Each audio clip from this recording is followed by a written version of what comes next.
High বন্ধুরা, তোমরা কেমন আছো? আশা করি সবাই ভালো আছো।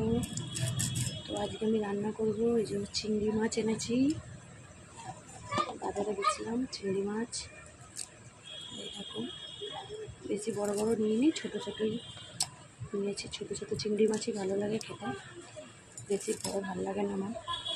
আমার ছেলেরা ছোটো ছোটোই খায়।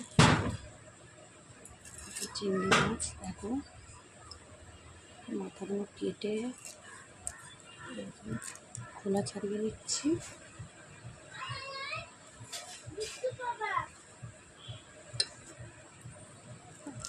ঢেঁড়স দিয়ে চিংড়ি মাছটা করবো আজকে।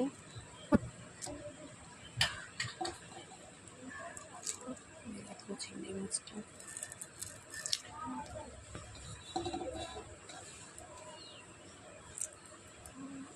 তোমরা সব গরমে ভালো